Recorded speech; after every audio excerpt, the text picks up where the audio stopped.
Hello everyone, welcome back to this new video. साथियों, आप सभी का स्वागत है इस नए सेशन में। करंट क्विज घटना चक्र की ये बुक है और यहाँ पर हम कुछ इंपॉर्टेंट एमसीक्यू करने वाले हैं।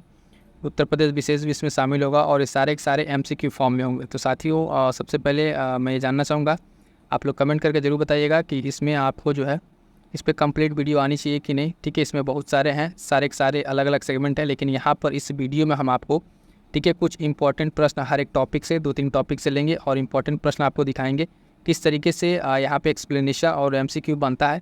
वो सारे के सारे हैं, ठीक है। और ये आपको कराया जाएंगे, आपके एग्ज़ाम के लिए बहुत इंपॉर्टेंट है। और बता दें कि जो साथी अभी एग्ज़ाम को लेके परेशान है, ठीक है, एग्ज़ाम को लेके आप लोग परेशान है कौन सा होगा कौन सा नहीं, तो इतना जानिए आर का डेट आपका अभी तय है, ठीक है। आर उस पर ध्यान दीजिए, ठीक है। पीसीएस का जब तक अपडेट नहीं क्लियर हो जाता है कुछ, तब तक उसके लिए थोड़ा सा असमंजस की स्थिति बनी हुई है।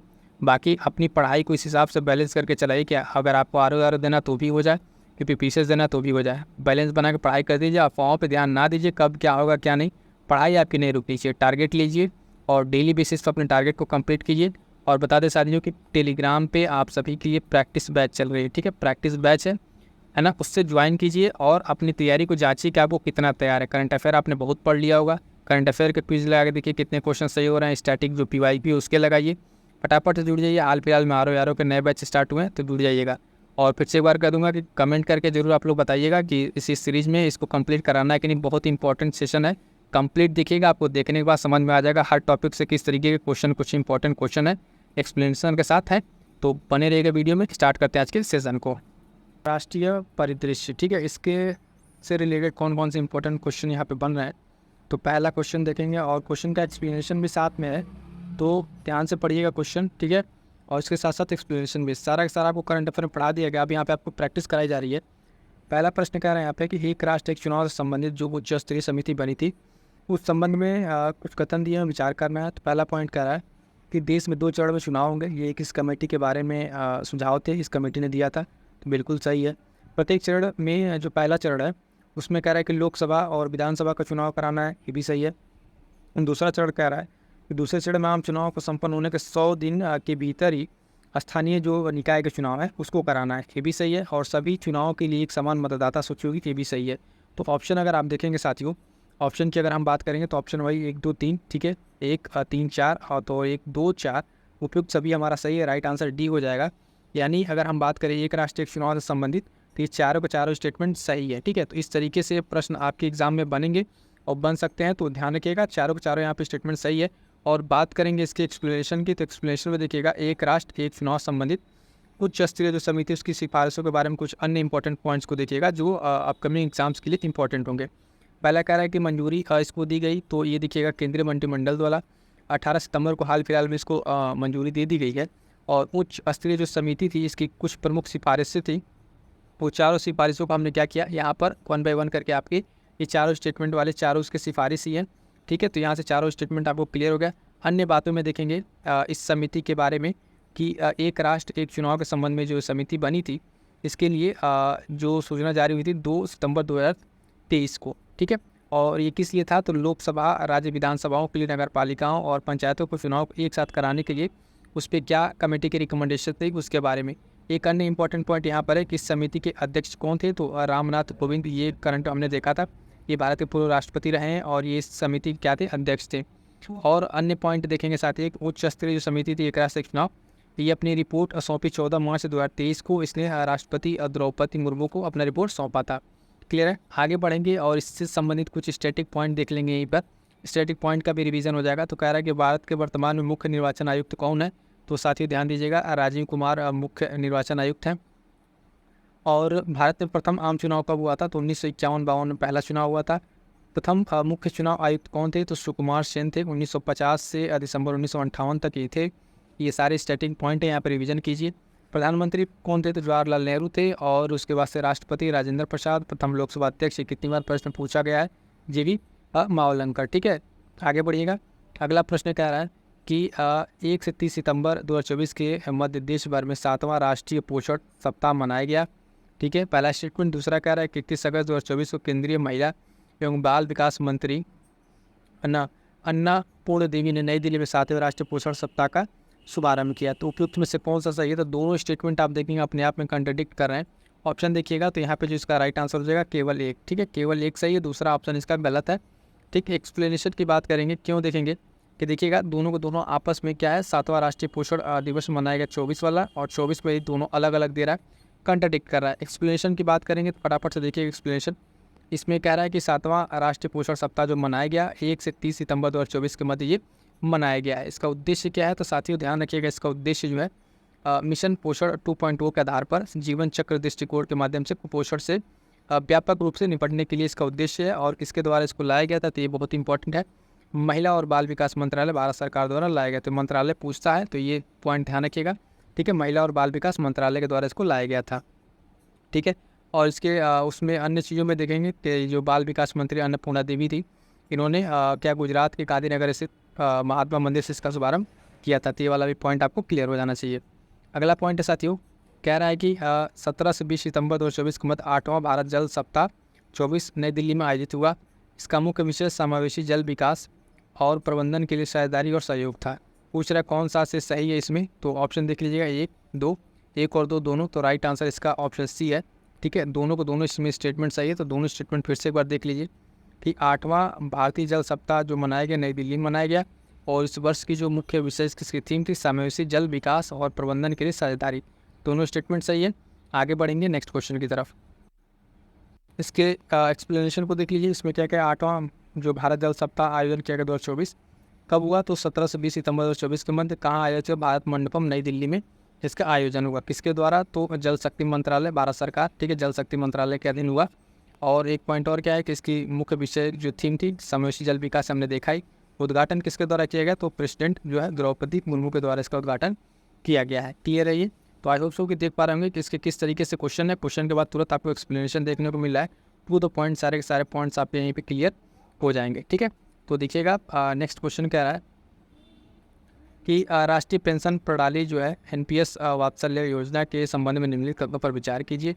कथन कह रहा है कि 18 सितंबर 2024 को केंद्रीय मंत्री निर्मला सीतारमण ने नई दिल्ली में एनपीएस वात्सल्य योजना का शुभारंभ किया। ये स्टेटमेंट सही है। यह जो नाबालिग हैं 18 वर्ष से कम आयु की, उनके लिए शुरू की गई पेंशन योजना है। ये भी सही है। अगला स्टेटमेंट कह रहा है कि केंद्रीय वित्त मंत्री ने इस योजना की घोषणा जो है केंद्रीय बजट 2024-25 में की थी। ये भी सही है। और चौथा स्टेटमेंट कह रहा है कि इस योजना के तहत माता पिता जो है बच्चे के नाम पर प्रतिवर्ष न्यूनतम 1000 रुपये का निवेश कर सकते हैं। तो आप देखेंगे ये भी स्टेटमेंट सही है। तो यहाँ पे पूरा आपका स्टेटमेंट सही है, तो ऑप्शन डी राइट आंसर हो जाएगा। चारों के चारों स्टेटमेंट सही है। तो इस पूरे के पूरे जो आप देखेंगे राष्ट्रीय पेंशन प्रणाली वात्सल्य से संबंधित जो भी कथन है सारे के सारे स्टेटमेंट पॉइंट्स के रूप में आपको मिल गए, और सारे के सारे आपके क्या है यहाँ पर सही है। एक्सप्लेनेशन में देखेंगे तो एक्सप्लेनेशन में वही सारे पॉइंट्स हमको मिलेंगे। ठीक है, क्या है, तो जो नाबालिग हैं उनके लिए एक पेंशन योजना है। शुभारंभ होता है 18 सितंबर 2024 को। कहाँ पर, तो नई दिल्ली में। ठीक है, सो इसके जो स्टार्ट कौन करता है, तो केंद्रीय वित्त एवं कारपोरेट जो मंत्री हैं निर्मला सीतारमण। और इस योजना की जो घोषणा हुई थी वो 23 जुलाई 2024 को केंद्रीय बजट में हुई थी। इस पहल के बारे में 1-2 पॉइंट क्या है, तो ध्यान दीजिएगा। यह एक जो नई पहल शुरू की गई बच्चों के वित्तीय भविष्य को सुरक्षित करने के लिए, और ये योजना संचालित होगी पेंशन फंड विनियामक और विकास प्राधिकरण के तहत इसको रेगुलेट किया जाएगा। अगला प्रश्न देखिएगा, इम्पॉर्टेंट है। कह रहा है कि 16 सितंबर को प्रधानमंत्री नरेंद्र मोदी ने भारत की पहली नमो भारत रैपिड रेल का उद्घाटन किया। यह रैपिड रेल कहाँ से कहाँ तक परिचालित होगी, तो ऑप्शन है अहमदाबाद से भुज के बीच, अहमदाबाद से सूरत, अहमदाबाद से भरूच और अहमदाबाद से गांधीनगर के बीच। का राइट आंसर हो जाएगा ऑप्शन ए, अहमदाबाद और भुज के बीच में ये क्या होगा, संचालित होगा। इंपॉर्टेंट प्रश्न है, आगे बढ़िएगा। इसके एक्सप्लेनेशन देखेंगे तो एक्सप्लेनेशन में क्या क्या पॉइंट्स है कि प्रधानमंत्री नरेंद्र मोदी द्वारा अहमदाबाद गुजरात में कई विकास परियोजनाओं का उद्घाटन किया गया, और ये कब किया गया, 16 सितंबर को। इसमें क्या क्या पॉइंट्स अन्य हैं, तो इसमें जो अन्य पॉइंट्स हैं उसको देखिएगा जो एग्ज़ाम्स के उससे हैं। इसमें सबसे पहले उद्घाटन जो किया गया ये भारत की पहली नमो भारत रैपिड रेल अहमदाबाद से भुज के बीच, ये पॉइंट इंपॉर्टेंट है। उसके साथ अगला पॉइंट जो इसमें इंपॉर्टेंट है इसको देखिएगा, कई रूट पर ट्रेन चली। ठीक है, इसमें वंदे भारत ट्रेनों को भी शामिल किया गया है, तो अन्य बहुत सारी ट्रेनें हैं। और प्रधानमंत्री ने यहाँ पे क्या लॉन्च किया है, तो अंतर्राष्ट्रीय वित्तीय सेवा केंद्र प्राधिकरण सिंगल विंडो IT सिस्टम को भी यहाँ पे लॉन्च किया। अगला प्रश्न देखेंगे, ये भी एक मिशन मौसम से संबंधित है। ये प्रश्न भी आपको कराया जा चुका है करंट अफेयर की क्लास में। तो जो साथी नए हैं वो करंट अफेयर की क्लास नहीं देखें हैं, इसी चैनल पर जाइए, आपको बहुत सारी करंट अफेयर की अपडेट क्लास मिलेगी जनवरी से लेकर सितंबर तक के मैराथन, और साथ साथ जो आई दृष्टि मैगजीन है वो भी आपको यहाँ पे मिल जाएगा। तो कंप्लीट वहाँ से करने के बाद इस MCQ क्लास को कीजिए, आपका रिवीजन भी हो जाएगा और सारे के सारे कॉन्सेप्ट आपके तैयार भी हो जाएंगे। तो कह रहा है क्वेश्चन यहाँ देखिएगा कि 11 सितंबर को केंद्रीय मंत्रिमंडल ने मिशन मौसम को स्वीकृति प्रदान की। इस मिशन के संबंध में निम्नलिखित कथनों पर विचार कीजिए। अगले 2 वर्षों के लिए मिशन जो मौसम को स्वीकृति दी गई है, ये सही है। उसके बाद स्टेटमेंट कह रहा है कि इस अवधि के लिए इस मिशन हेतु परिव्यय राशि है लगभग 2000 करोड़ रुपए की, ये भी स्टेटमेंट सही है। मुख्य रूप से यह मिशन पृथ्वी विज्ञान मंत्रालय द्वारा कार्यान्वित किया जाएगा, ये भी सही है। हमसे पूछ रहा है ऑप्शन में कौन सा आपका यहाँ पे सही है, ठीक है। 1 और 2, 2, 3, 1, 3 या उपयुक्त सभी, तो राइट आंसर डी हो जाएगा साथियों। राइट आंसर ऑप्शन डी यहाँ पे सही हो जाएगा। तो मिशन आप ध्यान दीजिएगा, मिशन मौसम के तहत ये तीनों स्टेटमेंट सही है। इन तीनों स्टेटमेंट को अच्छे से ध्यान से देख लीजिए क्या क्या इसमें बातें कही गई है। बात करेंगे इसके शॉर्ट नोट्स के बारे में, तो शॉर्ट नोट्स कह रहा है मिशन मौसम, ठीक है, स्वीकृति केंद्रीय मंत्रिमंडल द्वारा 11 सितंबर 2024 को। और बात करेंगे मिशन, इसकी अवधि 2 वर्ष की है और इस अवधि के लिए 2000 करोड़ रुपये लागत है ना। और लक्ष्य क्या है, भारत को हर मौसम के लिए तैयार करके जलवायु स्मार्ट बनाना। क्लियर है, आगे बढ़ेंगे। अब देखिएगा यहाँ पर कुछ क्वेश्चन आपको देखने को मिलेंगे कहाँ से, चर्चित व्यक्ति से, ठीक है। तो फटाफट से देखिए कुछ क्वेश्चन यहाँ पे चर्चित व्यक्ति से। पहला ही प्रश्न कह रहा है कि मई 2024 में किसे राष्ट्रीय लघु उद्योग निगम NSIC के नए अध्यक्ष और प्रबंधक निदेशक के रूप में पदभार संभाला है। तो यहाँ पे ऑप्शन आपके पास डॉक्टर शुभ्रांशु शेखर आचार्य, डॉक्टर नवीन कुमार, अनुराग मित्तल या दीपक गोयल। तो राइट आंसर हो जाएगा साथियों option A, doctor Shubhranshu Shekhar Acharya जो है राष्ट्रीय लघु उद्योग निगम के नए अध्यक्ष और प्रबंधन निदेशक के रूप में पदभार इन्होंने ग्रहण किया है, ठीक है। तो इसके एक्सप्लेनेशन बहुत ज़्यादा फंड नहीं है, सीधी से एक अपॉइंटमेंट का प्रश्न है। आगे बढ़िएगा। अगला प्रश्न, 1 मई 2024 को कौन उद्योग संवर्धन और आंतरिक व्यापार विभाग के लिए नए निदेशक नियुक्त हुए। तो प्रखर जो है वर्मा, प्रतिमा सिंह, संजय शर्मा या अंजना श्रीवास्तव। तो राइट आंसर हो जाएगा साथियों इसका भी ऑप्शन सी, प्रतिमा सिंह जो है ये क्या नियुक्त हुई है, DPIIT के नई निदेशक के तौर पे नियुक्त हुई हैं। ये चर्चा में क्यों थी, तो इसके निदेशक तौर पे नियुक्त हुई हैं और इसके पहले ये भारतीय राजस्व सेवा में IAS अधिकारी थी, ठीक है। आगे बढ़ेगा। स्टैटिक GK के बारे में यहाँ से कुछ पॉइंट, ठीक है, इससे संबंधित। तो DPIIT जो है इसकी स्थापना 1995 में होती है और किस मंत्रालय से अधीन ये काम करता है, तो वाणिज्य एवं उद्योग मंत्रालय का अधीन ये काम करता है।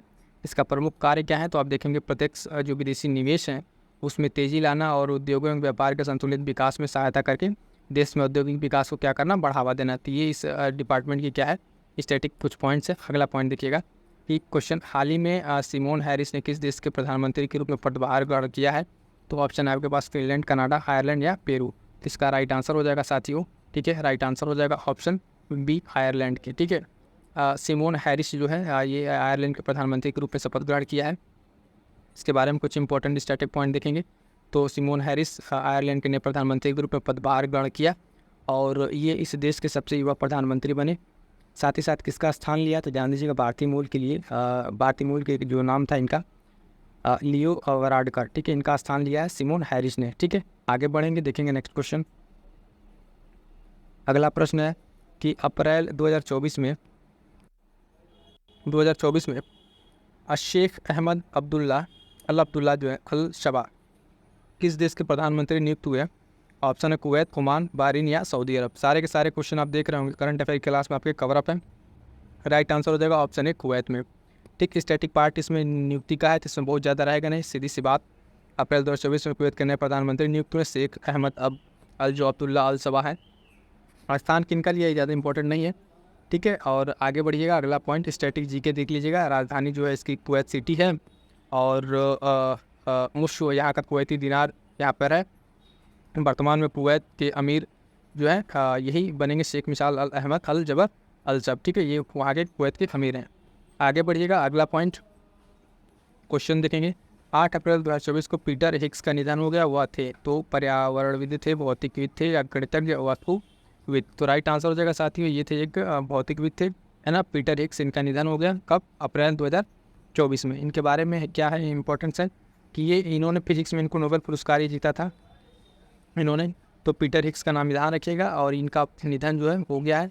और ये बेल्जियम के फ्रांसवा एगलट के साथ मिलकर हिग्स बोसान कण की खोज की थी। इसके लिए 2013 का नोबेल पुरस्कार भौतिकी में दिया जा चुका है। तो इस तरह का जो इंटरनेशनल निधन होता है, जो किसी क्षेत्र से जुड़े होते हैं उनसे प्रश्न बन जाता है, तो ये प्रश्न ध्यान रखिएगा। आगे बढ़िएगा। अगला प्रश्न, अप्रैल 2024 में ओस्माने सोंको किस देश के नए प्रधानमंत्री नियुक्त हुए हैं? तो ऑप्शन है आपके पास इथियोपिया, लाइबेरिया, दक्षिण सूडान या सेनेगल। तो राइट आंसर हो जाएगा साथी इसका ऑप्शन डी सेनेगल। हाल फिलहाल में अगर आप बात करें तो ओस्माने सोंको को सेनेगल का प्रधानमंत्री नियुक्त किया गया है। क्लियर है?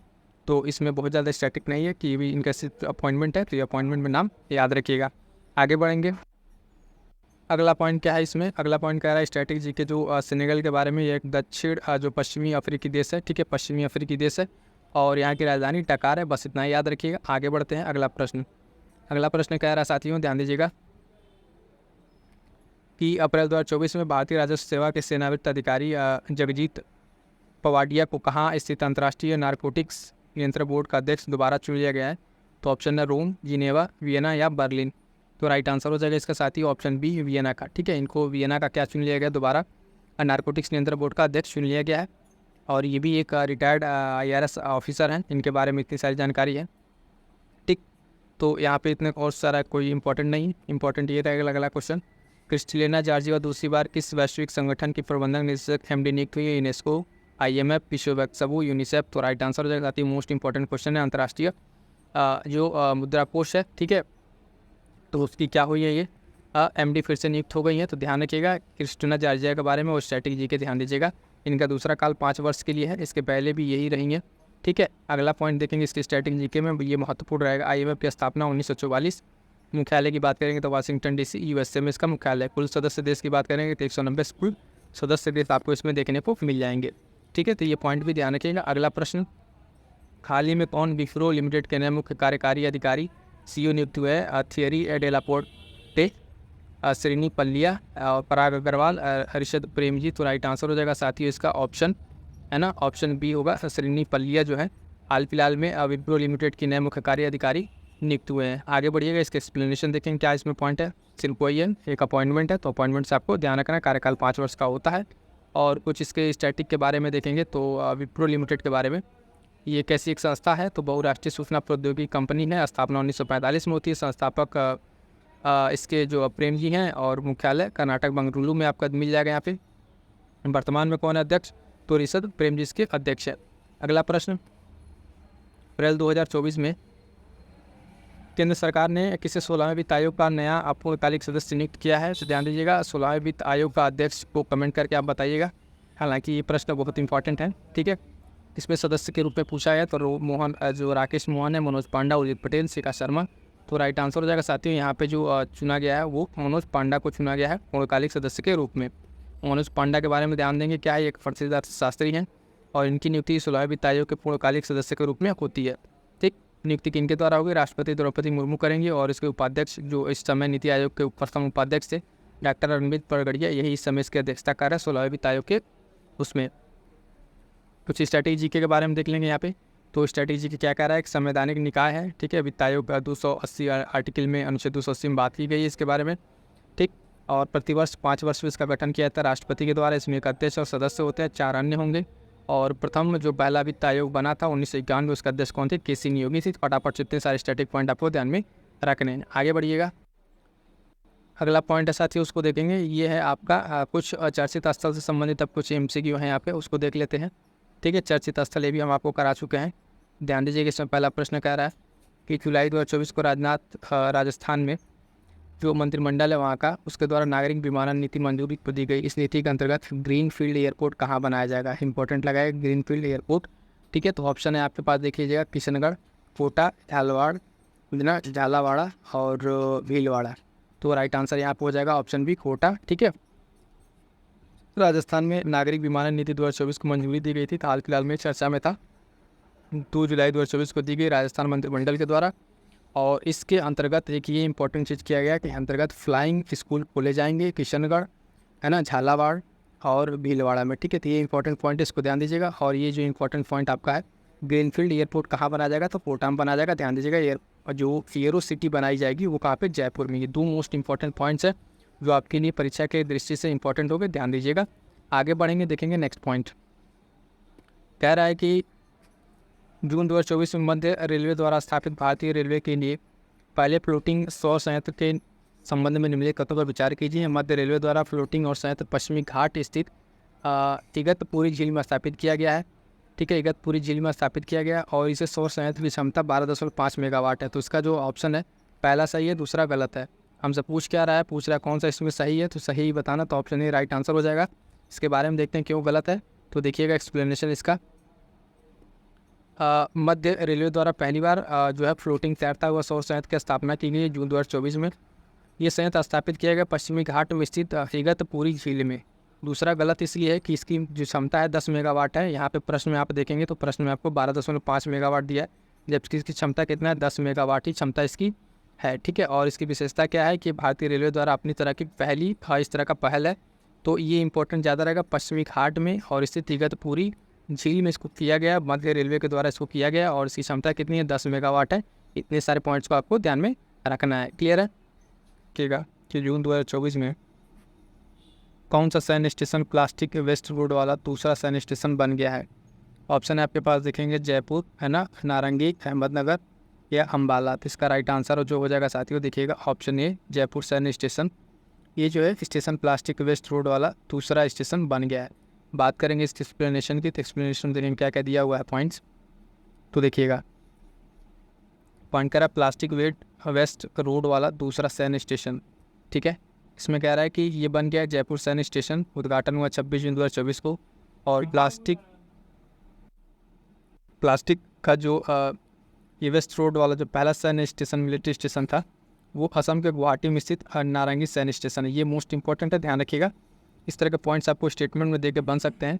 पहला स्टेशन भी ध्यान रखिएगा, असम के गुवाहाटी में स्थित नारंगी सैन्य स्टेशन इस तरह का पहला स्टेशन है। और दूसरा आपका जयपुर सैन्य स्टेशन, यह बनाया गया था 2019 में, पहले वाले की बात हो रही है।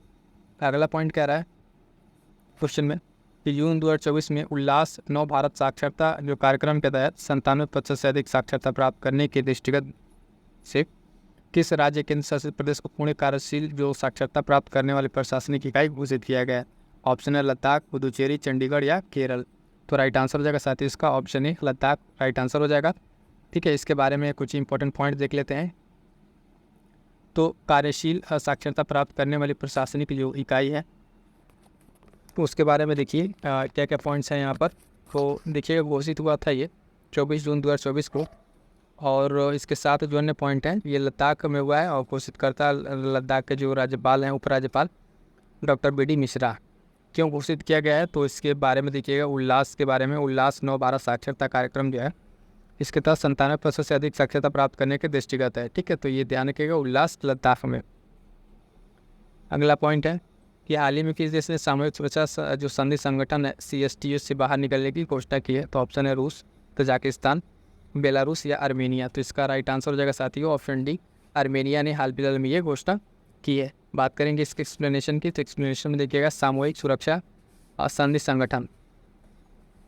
आर्मेनिया के प्रधानमंत्री जो है उन्होंने इस संगठन से बाहर निकलने की घोषणा की है। और CSTO के बारे में जानेंगे तो इसका गठन रूस के नेतृत्व में 1992 में सामूहिक सुरक्षा संधि के रूप में किया गया था। ठीक है, इसके बात करेंगे इसमें कौन कौन से अन्य देश हैं।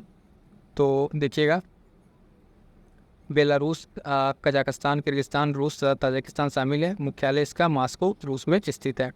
आगे बढ़ेंगे, नेक्स्ट क्वेश्चन देखिएगा, कह रहा है कि हाल ही में डिजिटल उत्तर प्रदेश कॉन्क्लेव 2024 कहाँ आयोजित किया हुआ है। तो ग्रेटर नोएडा, गाजियाबाद, लखनऊ या आगरा। राइट आंसर हो जाएगा साथियों ऑप्शन बी। ठीक है, लखनऊ में इसका आयोजन हुआ है, डिजिटल उत्तर प्रदेश कॉन्क्लेव 2024 का आयोजन। इसके बारे में जो शॉर्ट पॉइंट्स है, शॉर्ट नोट्स देख लीजिएगा। कह रहा है कि डिजिटल उत्तर प्रदेश कॉन्क्लेव 2024 का आयोजन 28 जून 2024 को लखनऊ उत्तर प्रदेश में होता है। और किसके द्वारा होता है तो एक पॉइंट ध्यान देखिएगा, द इकोनॉमिक टाइम्स द्वारा IT और इलेक्ट्रॉनिक्स विभाग उत्तर प्रदेश के सहयोग से। मुख्य विषय या थीम की बात करेंगे तो थीम देख लीजिएगा क्या है, unlimited potential in e-governance and technology transformation. ये क्या है, इसका मुख्य भाग थीम है ना, विषय वस्तु। और ये डिजिटल उत्तर प्रदेश कॉन्क्लेव कहाँ हुआ है तो लखनऊ उत्तर प्रदेश में। अगला पॉइंट क्या रहा है कि जून 2024 में यूक्रेन शांति शिखर सम्मेलन 2024 कहाँ आयोजित हुआ, दोहा, सिंगापुर, आबू धाबी या स्विट्जरलैंड। तो इसका राइट आंसर हो जाएगा साथियों ऑप्शन डी। ठीक है, स्विट्जरलैंड में ये हुआ यूक्रेन शांति शिखर सम्मेलन 2024 का आयोजन। इसके बारे में देखेंगे जो शॉर्ट पॉइंट्स है, डी राइट आंसर हो जाएगा आपका।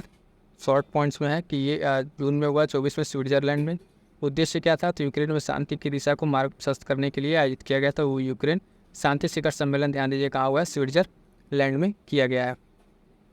अगला पॉइंट है कि क्वेश्चन ध्यान दीजिएगा, जून 2024 में भारत हिंद महासागर रिंग एसोसिएशन टूर पर्यटन सम्मेलन 2024 आयोजित किया गया। तो टोक्यो, दोहा, अबू धाबी या नई दिल्ली में? तो इसका राइट आंसर हो जाएगा साथियों। ठीक है, राइट आंसर क्या हो जाएगा? ऑप्शन डी, नई दिल्ली में इसको किया गया रिम एसोसिएशन का आयोजन। इसके बारे में थोड़ा सा कुछ स्टैटिक पॉइंट जान लीजिए। भारत हिंद महासागर रिम एसोसिएशन जो है टूर पर्यटन सम्मेलन 2024 आयोजन हुआ नई दिल्ली में, है ना। विदेश मंत्रालय, भारत सरकार द्वारा अफ्रीकी की सह मेजबानी में इसको किया गया है। इसमें बहुत सारे देश है, देश को नहीं ध्यान रखना, बस ये अंदर के कहाँ आयोजन हुआ? तो नई दिल्ली में आयोजन हुआ है। आगे बढ़िएगा, देखिएगा नेक्स्ट पॉइंट। अगला प्रश्न क्या रहा है इसमें कि जून 2024 में भारत और संयुक्त राज्य अमेरिका के बीच वर्ष 2024 के लिए पहली कमांड एंड कंट्रोल कंपेटिबिलिटी जो बोर्ड की बैठक हुई कहाँ हुई? न्यूयॉर्क, जयपुर, नई दिल्ली या हैदराबाद? तो राइट आंसर हो जाएगा इस क्वेश्चन का भी साथियों ऑप्शन बी, नई दिल्ली। और इसके बारे में जो स्टैटिक पॉइंट्स है उसको देख लीजिए। स्टैटिक पॉइंट में क्या क्या है कि भारत और संयुक्त राष्ट्र जो अमेरिका है उसके बीच में 2024 में ये पहली कमांड एंड कंट्रोल कंपेटिबिलिटी जो बोर्ड की बैठक होती है, आयोजित होती है, जून में होता है। जो मानेकशा सेंटर नई दिल्ली में होता है, ये ध्यान रखिएगा। और 38 सदस्यीय जो भारतीय प्रतिनिधि मंडल का नेतृत्व किया है ना ब्रिगेडियर राहुल खानंद ने, ठीक है। और 29 सदस्यीय अमेरिकी का जो नेतृत्व किया वो निदेशक पॉल निकोलस थे। स्टैटिक पार्ट के बारे में बात करेंगे, क्या है CCB क्या है ये, ठीक है। तो इसके बारे में अगर जानेंगे तो ये भारत और संयुक्त अमेरिका के बीच क्या है? एक तरह का तकनीकी विशेष समूह है। और समझौता ये कब हुआ था? 2018 में हुआ था। ये पॉइंट ध्यान रखने वाला है। अगला प्रश्न, मई 2024 में चीन, जापान और दक्षिण कोरिया के बीच 9वां त्रिपक्षीय शिखर सम्मेलन कहाँ आयोजित किया गया? शंघाई, बीजिंग, सियोल या टोक्यो में? तो इसका राइट आंसर हो जाएगा साथियों ऑप्शन बी, सियोल में, ठीक है। चीन, जापान, दक्षिण कोरिया के बीच 9वां त्रिपक्षीय शिखर सम्मेलन सियोल में हुआ। आगे बढ़िएगा, इसके बारे में जो इंपॉर्टेंट पॉइंट्स देख लीजिए। त्रिपक्षीय सम्मेलन का आयोजन, है ना, मई में हुआ सियोल, दक्षिण कोरिया में। 3 राष्ट्रों के बीच लगभग 4 वर्ष में आयोजित होने वाला पहला शिखर सम्मेलन है, ठीक। इसमें क्या बात कर रहा है कि इसमें तीनों राष्ट्र मिलकर क्या करेंगे? तो वैश्विक सकल घरेलू जो उत्पाद है उसके लगभग 25% का योगदान ये तीनों मिलकर करते हैं। अगला पॉइंट कि हाल ही में यूरोपीय संघ और भारत की 14वीं वार्ता 2024 कहाँ आयोजित की गई? रोम, ब्रुसेल्स, नई दिल्ली या जयपुर में? तो इसका राइट आंसर हो जाएगा साथियों ऑप्शन सी, नई दिल्ली में, ठीक है। नई दिल्ली में आयोजित किया गया, ठीक। इसके बारे में ज़्यादा कुछ इंपॉर्टेंट पॉइंट नहीं है, बस वही है 7 मई को आयोजित किया, यूरोपीय संघ और भारत है, नई दिल्ली इसका आयोजन स्थल है, ठीक है। अब यहाँ पर हमारे पास कुछ अगला टॉपिक है जो है उससे देखेंगे कि यहाँ पर वर्ष दिवस सप्ताह से संबंधित कुछ इंपॉर्टेंट क्वेश्चन देख लेते हैं, ठीक है। तो इसको देखिए, पहला कह रहा है प्रतिवर्ष विश्व पाचन दिवस जो स्वास्थ्य के लिए मनाया जाता है कब मनाया जाता है? तो ऑप्शन डी राइट आंसर होगा 29 मई को। विश्व पाचन स्वास्थ्य दिवस के बारे में जान लीजिए क्या क्या है। तो 29 मई 2024 को मनाया गया। थीम क्या थी? Your digestive health, make it a priority, ठीक है। उद्देश्य पाचन संबंधी समस्याओं को बारे में लोगों को जागरूकता बढ़ाना, ठीक है। तो ये सब सारी चीज़ें इसमें रहेंगी। अगला प्रश्न, विश्व तंबाकू निषेध दिवस कब मनाया गया? तो स्टेटमेंट वाला प्रश्न है। यह प्रतिवर्ष 31 मई को मनाया जाता है। वर्ष 2024 दिवस मुख्य विषय की थीम क्या थी? अन्न उगाओ, तंबाकू नहीं।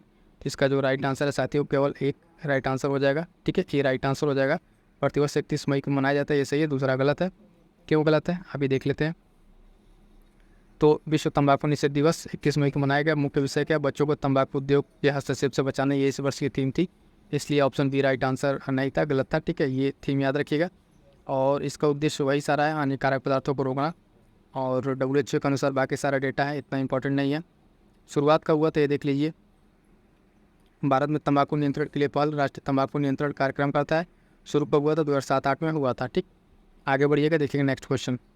अगला प्रश्न कह रहा है कि मई 2024 में संयुक्त राष्ट्र अंतर्राष्ट्रीय शांति सैनिक दिवस कब मनाया गया? तो ये मनाया गया 29 मई को, ठीक है। इसके बारे में आइए देखते हैं कुछ इंपॉर्टेंट पॉइंट। सी राइट आंसर हो जाएगा। संयुक्त राष्ट्र अंतर्राष्ट्रीय शांति दिवस 29 मई, और इस वर्ष की थीम की थी fit for the future, building better together, ठीक। अगला प्रश्न है मई दिवस अंतर्राष्ट्रीय महिला स्वास्थ्य कार्रवाई दिवस कब मनाया गया? तो भी मनाया गया आपका 28 मई को, ठीक है।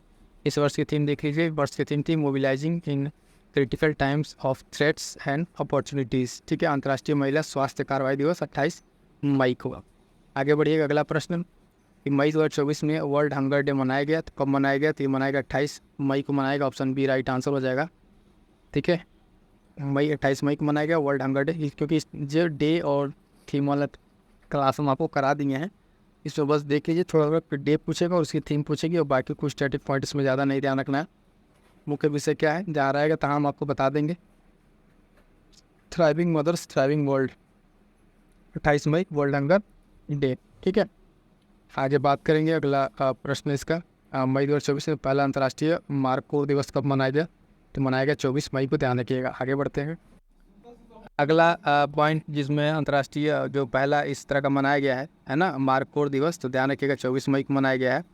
और इसमें उल्लेखनीय बात यह है कि उद्देश्य मार्कोर के संरक्षण के बारे में जागरूकता बढ़ाना है। तो जान लीजिएगा कि मार्कोर होता क्या है, इसके बारे में स्टैटिक पॉइंट कुछ देख लीजिए। तो मार्कोर एक बकरी की प्रजाति है जो पाई जाती है, कहाँ पे लगभग इन सारे देशों में पाई जाती है, वो इंपॉर्टेंट नहीं, बस ये ध्यान रखिएगा मार्कोर क्या है, तो एक बकरी की प्रजाति है। ठीक है, और इसका यूसीएन स्टेटस क्या है ये देख लीजिए, क्या इसे संकटग्रस्त वाले में लिस्ट में शामिल किया गया है। और कहाँ का राष्ट्रीय पशु है? पाकिस्तान का। वाह, पाकिस्तान का, ये पाकिस्तान नल्ला पाकिस्तान का भी मिल गया को, क्या मार्कोर ही मिला था बनाने के लिए, क्या बात है। आगे बढ़ते हैं, देखते हैं नेक्स्ट प्रश्न। कह रहा है कि 20 मई 2024 को विश्व भर में अंतर्राष्ट्रीय जैव विविधता दिवस मनाया गया। 20 मई को नहीं, ये तो 22 मई को होता है। इस वर्ष का जो थीम था योजना का हिस्सा बने, तो बिल्कुल सही है, हमने आपको पढ़ा भी रखा है ये क्वेश्चन। ठीक है, तो इसका राइट आंसर सही पूछ रहा, सही हो जाए केवल 2, पहला गलत है क्योंकि 22 मई को होता है। इसके बारे में इंपॉर्टेंट पॉइंट्स देख लीजिए। अंतर्राष्ट्रीय जैव विविधता दिवस one of the most important एक है, क्योंकि जैव विविधता से जो पर्यावरण से संबंधित जो डे दिवस है पूछे जाते हैं। तो ये मनाया गया 22 मई को। योजना का हिस्सा बने, बी जो है पार्ट ऑफ द प्लान, ये इसकी 20 मुख्य विषय है, थीम है। जैव विविधता के संरक्षण के बारे में लोगों को जागरूक करना इसका उद्देश्य है। ठीक, आगे बढ़िएगा, देखिएगा अगला पॉइंट। क्वेश्चन है, कह रहा है हाल ही में विश्व माप विज्ञान दिवस मनाया गया, तो ये मनाया गया आपका 20 मई को। कब? 20 मई को मनाया गया। मुख्य विषय इसका सस्टेनेबिलिटी था, ये पॉइंट ध्यान रखिएगा। आगे बढ़ते हैं, देखते हैं नेक्स्ट प्रश्न। नेक्स्ट प्रश्न क्या कह रहा है कि हाल ही में अंतर्राष्ट्रीय संग्रहालय दिवस कब मनाया गया? ये इंपॉर्टेंट है, ध्यान दीजिएगा। तो मनाया गया 18 मई को। ठीक है, 18 मई को मनाया गया। और अंतर्राष्ट्रीय संग्रहालय दिवस, ठीक, इसकी इस वर्ष की विषय वस्तु थीम क्या थी? तो देख लीजिए, शिक्षा और अनुसंधान के लिए संग्रहालय इंपॉर्टेंट रहेगा, अंतर्राष्ट्रीय संग्रहालय दिवस। अगला पॉइंट कह रहा है कि हाल ही में विश्व दूरसंचार और सूचना समाज दिवस जो है कब मनाया जाता है? तो राइट आंसर हो जाएगा ऑप्शन डी, 17 मई को मनाया जाता है। ठीक, 17 मई को मनाया जाता है विश्व दूरसंचार और सूचना समाज दिवस, 17 मई को। ठीक है, सतत विकास के लिए डिजिटल नवाचार, ये इस वर्ष की मुख्य जो थीम थी, विषय वस्तु थी। अगला प्रश्न कि हाल ही में वर्ल्ड हाइपरटेंशन डे कब मनाया गया? तो साथियों देखिएगा, मनाया गया 17 मई को मनाया गया है। इस वर्ष की थीम देख लेते हैं, वर्ल्ड हाइपर टेंशन डे 17 मई को। Major your blood pressure accurately, है ना, कंट्रोल इट, लिव लॉन्गर, ये इस वर्ष की थीम थी। और यहाँ पर WHO के अनुसार कुछ बताया गया कि दक्षिण पूर्व एशिया में अनुमानित लगभग 294 मिलियन लोग जो है इससे अधिक ही कहीं उच्च रक्तचाप से पीड़ित हैं। ठीक है, ये ब्लड प्रेशर से, हाइपरटेंशन वाले से, डिजीज से पीड़ित हैं। अगला प्रश्न, हाल ही में अंतर्राष्ट्रीय परिवार दिवस कब मनाया गया? तो ये मनाया गया आपका देखेंगे 15 मई को। ठीक है, अंतर्राष्ट्रीय परिवार दिवस 15 मई को। ठीक, इसका थीम देख लीजिए। आगे बढ़ते हैं, 15 मई को मनाएगा अंतर्राष्ट्रीय परिवार दिवस। और परिवार और जलवायु परिवर्तन क्या है इस वर्ष की मुख्य विषय वस्तु थीम है। ठीक है, अगला प्रश्न। अब देखिए कुछ पॉइंट्स हम यहाँ पे देखेंगे उत्तर प्रदेश स्पेशल से। ठीक है, उत्तर प्रदेश स्पेशल से कुछ पॉइंट्स यहाँ पे हैं, है ना। तो सारे पॉइंट्स को भी देख लेते हैं क्या क्या है। तो पहला पॉइंट है यहाँ पे, पहला पॉइंट जो कह रहा है, तो यूपी स्पेशल का ये पहला प्रश्न, 22 अगस्त 2024 को राष्ट्रीय जो गंगा स्वच्छ मिशन है, IIT BHU और डेनमार्क के बीच रणनीतिक गठबंधन ने यहाँ पे स्वच्छ नदियों पर नवाचारी स्मार्ट प्रयोगशाला परियोजना का अनावरण किया है। तो ये कहाँ पर किया है? वाराणसी में किया है। ठीक है, ध्यान रखिएगा, वाराणसी में किया है। इसमें एक बारे में कुछ इंपॉर्टेंट पॉइंट्स, ये जो किया गया है स्वच्छ नदियों पर नवाचारी स्मार्ट प्रयोगशाला परियोजना वाराणसी में किया गया है ना। और इसमें कौन कौन है? डेनमार्क है, ये ध्यान रखिएगा, और IIT BHU है, और भारत सरकार, 3 लोग हैं इसमें। ये त्रिपक्षीय पहल है, इसको ध्यान रखिएगा। आगे बढ़ेंगे, अगला प्रश्न, 8 अगस्त 2024 को मुख्यमंत्री उत्तर प्रदेश जो है है ना, योगी आदित्यनाथ मुख्यमंत्री युवा उद्यमी विकास अभियान प्रारंभ करते हैं। इस अभियान के अंतर्गत प्रतिवर्ष कितने युवाओं को बैंक से ऋण दिलाकर वित्तीय अनुदान दिया जाएगा? तो लगभग 1 लाख। ठीक है, कितना? 1 लाख दिया जाएगा। क्लियर है? इसके बारे में थोड़ा सा देखिए। मुख्यमंत्री युवा उद्यमी विकास अभियान प्रारंभ करने का उत्तर प्रदेश सरकार के द्वारा कब? 8 अगस्त 2024 को। उद्देश्य क्या है? प्रदेश के अशिक्षित और प्रशिक्षित युवाओं को रोजगार के स्वरोजगार से जोड़ना। ठीक है, आगे देखेंगे। और इस योजना का प्रावधान जो है वित्तीय बजट 24-25 के मूल बजट में था। अभियान के अंतर्गत जो है प्रतिवर्ष 1 लाख युवाओं को बैंकों से ऋण दिलाकर अनुदान प्राप्त किया जाएगा। कि ये इंपॉर्टेंट पॉइंट रहेगा, ध्यान दीजिएगा। अगला प्रश्न है उत्तर प्रदेश विधेयक से। चलिए आगे बढ़ते हैं। इसको स्किप कीजिए, इससे कोई ज़्यादा उसमें नहीं है। अगला प्रश्न ये देख लीजिए, ये इंपॉर्टेंट एक प्रश्न है। नियुक्ति से उत्तर प्रदेश के अगस्त वर्ष में कौन उत्तर प्रदेश राज्य पिछड़ा वर्ग आयोग के अध्यक्ष नियुक्त हुए? रामकृष्ण पटेल, सूर्यप्रकाश या राजेश वर्मा, सोहनलाल श्रीमाली। तो राइट आंसर हो जाएगा साथियों इसका ऑप्शन बी, राजेश शर्मा जो है हाल फिलहाल में उत्तर प्रदेश राज्य पिछड़ा आयोग के अध्यक्ष नियुक्त हुए हैं। उनके बारे में कुछ इंपॉर्टेंट जानेंगे। सीतापुर के पूर्व लोकसभा सदस्य रहे हैं। उत्तर प्रदेश सरकार द्वारा इन्हें राज्य पिछड़ा आयोग वर्ग के नए अध्यक्ष के रूप में नियुक्ति दी गई है। ठीक है, इनके अलावा 2 उपाध्यक्ष भी हैं और साथ ही 24 सदस्यीय जो आयोग में सदस्य भी नियुक्त हुए हैं। और एक अगला पॉइंट है एनसीआर से संबंधित। ठीक है, एससीआर स्टेट कैपिटल रीजन से संबंधित। डायरेक्ट इसके स्टेटमेंट को, दोनों स्टेटमेंट यहाँ पे अपने आप में सही है। ठीक है, तो यहाँ पे 6 जिलों को शामिल किया गया एससीआर में, ये ध्यान रखना है। और यहाँ पर ये सूचना जारी की गई, इसमें कुछ इंपॉर्टेंट पॉइंट्स आपको डायरेक्ट बता देते हैं जो इम्पोर्टेंट है। उत्तर प्रदेश से राजधानी क्षेत्र जो अधिसूचना है जारीकर्ता जो कौन मंत्रालय है? तो आवास एवं शहरी नियोजन विभाग उत्तर प्रदेश सरकार। गठन होगा राष्ट्रीय राजधानी क्षेत्र एनसीआर की तर्ज पर। कुल 6 जिले इसमें सम्मिलित हैं और इसमें कौन कौन से जिले हैं उसको ध्यान रखिएगा। तो लखनऊ का आपको देखेंगे, लखनऊ, हरदोई, सीतापुर, है ना, उन्नाव और रायबरेली, बाराबंकी, ये सब इसमें शामिल हैं। ठीक, और इस तरीके से इसके जो पूरे ऑपरेटिंग अध्यक्ष होंगे कौन होंगे? मुख्यमंत्री होंगे, उपाध्यक्ष राज्य के मुख्य सचिव होंगे। और अगला पॉइंट है मित्र वन से संबंधित। इसके बारे में स्टेटमेंट देख लेते हैं। स्टेटमेंट बहुत सारे हैं, सारे स्टेटमेंट अपने आप में सही है ना। और इसके डायरेक्ट हम आपको बता देते हैं क्या इसके सारे पॉइंट्स को। मित्र वन पहल को, ठीक है, मित्र वन पहल में क्या बताया गया है? संबंधित राज्य उत्तर प्रदेश शुरू करने की घोषणा 7 जुलाई। और याद रखें मित्र वन पहल कहाँ संबंधित है? उत्तर प्रदेश से संबंधित है। इसका जो टारगेट क्या है वो टारगेट देखिएगा, 35 करोड़ पौधे लगाकर हर क्षेत्र को बढ़ावा देना। 35 करोड़ पौधे लगाने का इसका मुख्य उद्देश्य, बस ये पॉइंट ध्यान रखिएगा, स्टेट स्पेशल में आपसे पूछ लिया जाएगा। ठीक, अगला पॉइंट है कि एक ये point important question, Tata power solar system द्वारा कहाँ से उत्तर प्रदेश में हर घर सोलर टाटा पावर के संग नामक की पहल शुरू की गई है? तो ये वाराणसी से शुरू की गई साथियों, है ना। और इसके बाद से बता दें, इसके बारे में कुछ स्टैटिक पॉइंट देख लीजिए, ये भी इंपॉर्टेंट है। तो वाराणसी से स्टार्ट होता है और टाटा पावर सोलर सिस्टम इसमें है। इस पहल का शीर्षक है घर घर सोलर टाटा पावर के संग। और इसका उद्देश्य जो है, उद्देश्य ध्यान रखिए, उत्तर प्रदेश का हर घर में रूफ टॉप सोलर समाधान उपलब्ध कराना है। सोलर टॉप के लिए इसमें आप इंस्टॉलेशन के लिए 1,08,000 रुपये तक का क्या कर सकते हैं, इस पर लाभ ले सकते हैं। तो क्लियर है साथियों यहाँ तक? तो ये था साथियों कुछ इंपॉर्टेंट करंट क्विज से संबंधित। मैं फिर से आपसे एक बार कहूँगा कि आप इसमें इस रिलेट की चाहते हैं कि नहीं वीडियो ज़्यादा से ज़्यादा अगर आपके कमेंट रहेंगे, है ना, तो उससे पता चलेगा कि आप लोग कितने लोगों को चाहिए, उस हिसाब से फिर इस पर आगे काम किया जाएगा। और जैसा कि मैंने आपको बताया कि इस पर बहुत सारी चीज़ें हैं, है ना, टॉपिक्स हैं, इस पर काम चलेगा, इस पर वीडियोज़ आएंगी। और उसके साथ साथ जो एक इंपॉर्टेंट चीज़ है कि आपके लिए प्रैक्टिस बहुत ज़रूरी है साथियों, तो टेलीग्राम से जुड़ना ना भूलिएगा। PDF हम आपको प्रोवाइड करा देंगे। और साथ साथ बता दें कि टेलीग्राम से जुड़ के आप प्रैक्टिस बैच करंट अफेयर की और RU स्पेशल बैच जरूर ज्वाइन कीजिए। पढ़िएगा कितना भी, अगर प्रैक्टिस नहीं कीजिएगा तो आपको बेहतर रिजल्ट नहीं मिलेगा, आपकी गलती क्या है, गलतियाँ पता नहीं चलेगी। तो जुड़िए उससे और प्रैक्टिस कीजिए। और बाकी जो भी इंपॉर्टेंट वीडियोज़ हैं इस चैनल पर जाकर जरूर देख डालिए, चाहे करंट अफेयर की मैराथन, और सारे के सारे प्रश्न वहीं से थे जो साथी किए हुए हैं उनको पता होगा। ये जो करंट अफेयर की आपको वीडियो भी दिख रही है, यहाँ से सारे के सारे प्रश्न थे, है ना। और बाकी अन्य भी जो इंपॉर्टेंट है उन सबको देखते रहिए, पढ़ते रहिए और रिविज़न करते रहिएगा। मिलते हैं किस नेक्स्ट वीडियो में, तब तक के लिए थैंक यू सो मच। ठीक है।